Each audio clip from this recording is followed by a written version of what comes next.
Despiertas con el sonido de una sirena apagada y la certeza de que el hombre que controla la calle también lleva el uniforme. La luz del amanecer se cuela entre los ladrillos del pueblo, mientras los niños cruzan la calle empedrada con sus mochilas a cuestas, ajenos al peligro que se esconde tras la fachada de la comisaría que descansa frente al mercado. Un mariachi lejano se funde con el ruido de los pasos, y de pronto, un corte brusco lleva la escena a una patrulla policial cuyo motor se apaga como si una mano invisible lo hubiera detenido. Imagínate que cada día, al abrir la puerta de tu casa, el destino de tu hijo, de tu familia, depende no del alcalde ni del director de la escuela, sino del hombre que lleva la última pistola del barrio. En México, 72% de los municipios cuentan con al menos una patrulla bajo la influencia del narco, según datos del Instituto Nacional de Estadística y Geografía de 2023. Esa cifra no es solo un número, es la sombra que se extiende sobre cada esquina, sobre cada conversación en la cantina, sobre cada mirada que se cruza en la plaza. ¿Alguna vez te has preguntado cuán profunda llega la sombra del narco en tu comunidad? La respuesta se revela en una sucesión de imágenes que, aunque breves, hablan con la fuerza de 1000 palabras. Un policía entrega una pistola a un hombre encapuchado dentro de la estación, una reunión clandestina se forma bajo la sombra del roble central del pueblo, y una familia tiembla mientras un disparo resonante corta el silencio a lo lejos. En los próximos 11 minutos vamos a entrar en la vida de un pueblo donde el cartel no solo controla las calles, sino también a los que juraron protegerlas. Verás testimonios, datos y, sobre todo, la lucha silenciosa de quienes no se rinden. Soy el narrador de este espacio, y aquí exploramos realidades que a menudo quedan fuera de los titulares. Este video se vivirá a través de los ojos de un habitante del pueblo, combinando testimonios reales con recreaciones que nos acercan a la crudeza del día a día.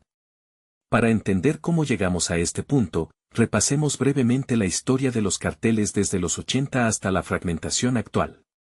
La militarización y la corrupción policial crearon una relación de dependencia entre los narcotraficantes y las fuerzas del orden, una alianza que se ha convertido en una red invisible que envuelve a todo el municipio.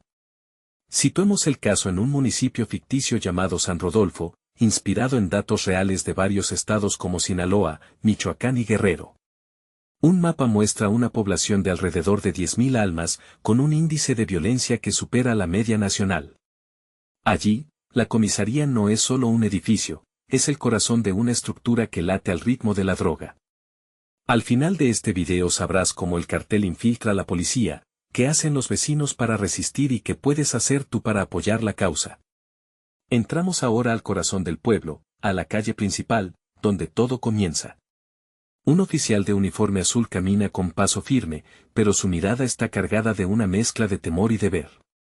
En una esquina, una caja de metal se abre bajo la luz tenue de una lámpara, revelando pistolas que no pertenecen a la milicia oficial. La voz del narrador susurra, no es la primera vez que la placa y el narcotráfico comparten la misma oficina.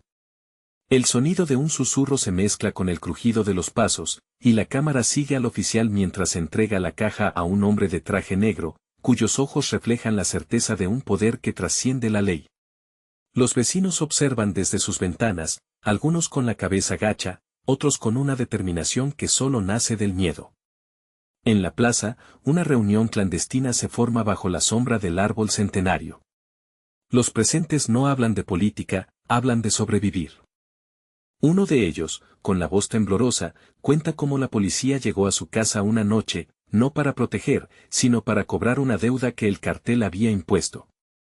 La historia se repite en cada calle, en cada esquina, como un eco que se niega a morir. En medio de este escenario, surge la pregunta que nos invita a reflexionar, ¿qué opinas tú de esta realidad que parece sacada de una novela pero que es la vida cotidiana de miles? Déjame tu respuesta en los comentarios, de verdad quiero saber tu perspectiva. Cada voz cuenta, cada historia suma. Continuamos con la historia de Ana, una madre soltera que decidió no permanecer en silencio. Cada mañana, al llevar a sus hijos a la escuela, lleva consigo una pequeña libreta donde anota los nombres de los policías que aparecen en los rondines, los horarios en que se ven los camiones cargados de mercancía sospechosa, y los rostros de los hombres que entregan armas bajo el pretexto de seguridad. Su determinación se vuelve un acto de resistencia silenciosa, un grito contenido que, aunque pequeño, empieza a resonar en la comunidad. Los testimonios se entrelazan con datos duros. En el último año, más de 3.000 casos de policías vinculados directamente con el narcotráfico fueron registrados en todo el país, según el Ministerio de Seguridad Pública. Esa cifra, al traducirse en la vida de un pueblo, significa que cada patrulla, cada agente, cada uniforme puede estar bajo la sombra de la amenaza. La población, atrapada entre la necesidad de protección y el miedo a la represalia, aprende a vivir con una doble realidad, la de los que deben obedecer y la de los que deben sobrevivir. A medida que la historia se desarrolla, la tensión crece y la sensación de urgencia se vuelve palpable. La cámara se aleja de la comisaría y muestra el horizonte del pueblo, donde el sol se levanta lentamente, como si intentara iluminar una oscuridad que se resiste a desaparecer. La voz del narrador concluye: en un lugar donde la ley se mezcla con la sombra del narco, la esperanza se vuelve un acto de rebeldía. Si esto te está abriendo los ojos, suscríbete y acompáñanos en los próximos capítulos, donde seguiremos desentrañando la verdad que muchos prefieren ocultar. A medida que el día avanza, Ana se encuentra con otras mujeres en la escuela, en el mercado y en la iglesia. Cada una lleva una mirada cargada de historias no contadas, y en sus conversaciones aparecen palabras que antes se susurraban con temor: cuidado, no vayan solos, el coche negro volvió a pasar. En una de esas charlas, una vecina le muestra a Ana una hoja doblada con un número de teléfono que parece ser la única conexión directa con una organización no gubernamental que, según dicen, brinda apoyo legal a familias perseguidas por el narco. Ana guarda ese número en la libreta, como si fuera un tesoro, y lo marca en la noche, cuando las luces de la calle se vuelven escasas y el silencio se vuelve más denso. Del otro lado del pueblo, el capitán de la policía, un hombre de mediana edad cuya familia ha vivido allí por generaciones, se enfrenta a una encrucijada. Por años ha seguido órdenes que van más allá de la mera aplicación de la ley, ha recibido pagos en efectivo bajo el capó de su coche, ha visto cómo sus compañeros intercambiaban miradas cómplices mientras entregaban paquetes discretos. Sin embargo, la presión de su comunidad, los gritos de los niños que ya no pueden jugar libremente y el creciente número de denuncias anónimas lo empujan a cuestionar su papel.